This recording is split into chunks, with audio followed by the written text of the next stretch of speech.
Feminism is killing countries.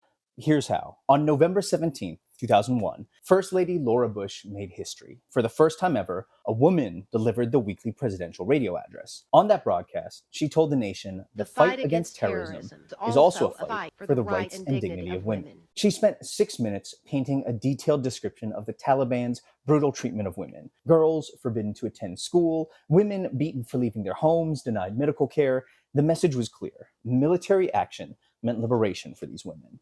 Media outlets quickly picked up the narrative. A Time cover story featured Afghan women unveiling their faces. CNN, NPR, and the New York Times ran headlines, "Saving Afghan Women, a war for women's rights." For many Americans, especially progressives, this worked. The Bush administration was ready to invade with or without international consensus. What they did need was the support of voters at home. Post 9/11, fear of terrorism was a powerful motivator, but not enough to guarantee buy-in from the liberals and progressives who'd be most skeptical of unnecessary imperialistic meddling in a foreign country's affairs. So, the administration launched a moral appeal: save Afghan women from religious oppression. Opposition to the invasion became more than disagreement with foreign policy. It felt like abandoning Afghan women. This pro-women framing became part of America's collective understanding of the reasons for war. 90% of Americans supported military action in Afghanistan. We wound up spending 20 years and over $2 trillion occupying the country. 2,500 Americans died. Over 170,000 Afghans were killed. Then, in August 2021, we left, and the Taliban returned to power almost overnight. Today, Afghanistan ranks as the worst country in the world to be a woman. Girls' schools remain closed, maternal mortality rates are among the highest on earth, and millions of men, women, and children face famine due to a collapsed economy. 90% of us bought into a war that left Afghan women and their entire country devastated. And many of us did it because America woke-washed military action under the label of liberation for women.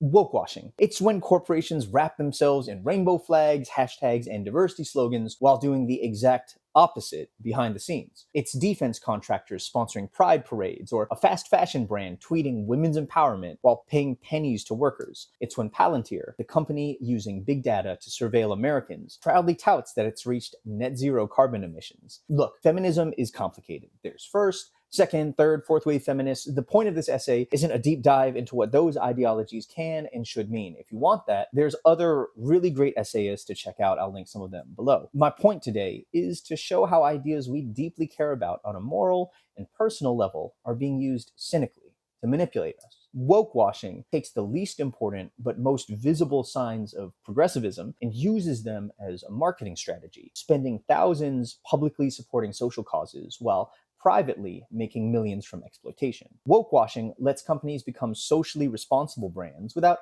actually changing their business practices or functional values. The phrase is usually used in a corporate context, but it applies just as well to nation states, including America, weaponizing values like feminism. They do it to manufacture domestic consent for invading countries and shattering economies. Left to pick up the pieces are the very women and other marginalized folks whose equality we proudly used to justify that action. Now, for much of our history, America was proudly unequal. Discrimination by race, gender, class, sexual orientation, even disability was literally written into our laws. That changed in the late 1940s after the end of World War II, when America became the leader of the free world, or at least when we started saying we were. Coined by a British economist, the phrase was quickly adopted by post-war presidents. We led the free capitalist world, and our communist competitor, the USSR, held everything else in its iron grip. The Cold War that followed was a global battle for hearts and minds. After 2 world wars, the empires of previous centuries had declined in power, creating conditions for successful revolutions. Every year or two, new unaligned states were popping up, mostly African and Asian nations in the global south,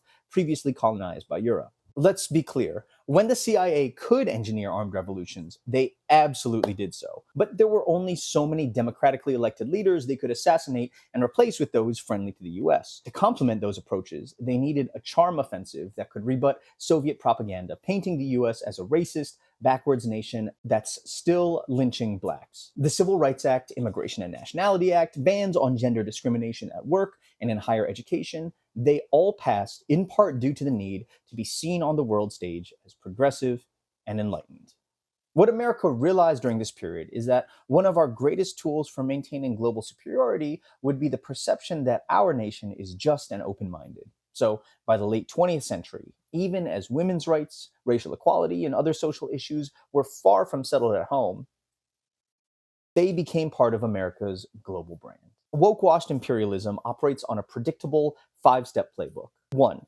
Identify a real injustice. Just because US foreign policy is often manipulative doesn't mean there's not also real issues abroad. China, Russia, Iran, North Korea, these nations all do have real human rights issues. Women, queer people, freedom of speech, freedom of religion, find one people at home care about, especially those people who'd usually be the first to protest bombing or sanctions. Then 2. Center that issue in moral storytelling. America's not perfect, but at least women can attend college here, gay couples can get married. Take whatever issue you've identified and start making it central to the stories you tell about that other nation. Fund a documentary, find opportunities like a global sporting event or a local awards show, write human interest pieces that become the first time many Americans hear about that culture. Maybe get an allied nation to present a human rights award to a brave woman or man who stood up to their oppressive society. This all helps to 3. Build outrage and urgency at home. By this point, casuals, most US citizens, have an impression of the foreign nation mainly shaped by the stories you've been putting out. They're starting to do your work for you, rallying to raise awareness, asking for aid, adding their own voices to push the narrative forward that culture or regime change is needed. The voices who'd usually view US intervention with suspicion are now practically pleading with you to 4. Push through sanctions, interventions, or military strikes. Panama, 1989. Yugoslavia, 1999. Libya, 2011. Syria, 2018. The US, often with support from NATO allies, bypasses the United Nations, taking action and affecting regime change, or at least isolating and punishing administrations that don't align with us. 5. Whatever happens, claim the moral high ground. Ongoing occupation, installation of a new US-friendly head of state, what happens from here can take many directions. What is consistent is that official sources will always claim the moral high ground, that we took action to protect civilians. We acted without UN approval, but he was a dictator. They're better off without him. Whatever we did, for whatever real reason, hold to the party line. We were acting to secure freedom and make the world better. It's happening right now. Look at China and how around 2017, major Western news outlets have published dozens of reports detailing the conditions of the Muslim-majority Uyghur community in Xinjiang. Internment camps, cultural genocide, the disappearance of community leaders, all used to reinforce a moral narrative around China. Look, when I lived in China, I had a close friend in the music scene who's Uyghur. Today, some of my favorite restaurants in LA are Uyghur spots, including one run by a guy passionate about demanding Americans research what's going on in his homeland. I'm not saying any of this to dismiss their reality on the ground. I am suspicious of how their suffering might be used to justify US actions against China in the future. Let's not forget, some of the voices in Congress pushing these narratives are the very same ones that voted for the Muslim ban and the Guantanamo Bay. Do they care about a group of 15 million Muslims halfway around the world, or do they just see their suffering as an opportunity? And what'll they do when caring about Uyghurs isn't useful to them anymore? If you're still listening at this point, which statistically you probably aren't, I do want to be clear. Women's rights, queer existence, and dignity, it all matters. I think it matters. I don't want to fall in the camp of thinking that being critical of American overreach means dismissing overseas movements, even those that have happened to align with woke-washed US imperialism.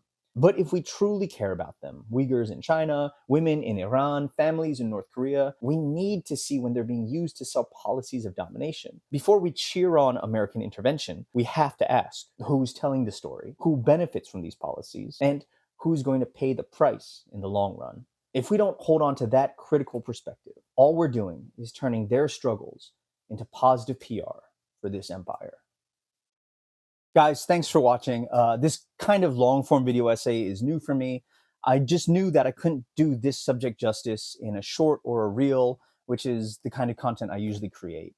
I don't know if it's going to work or not, but I hope whether you watch some of it or all of it, whether you're watching this or not, I do hope it gave you something to think about. If you liked it and you want to check out more, you can subscribe and find links to my other videos below.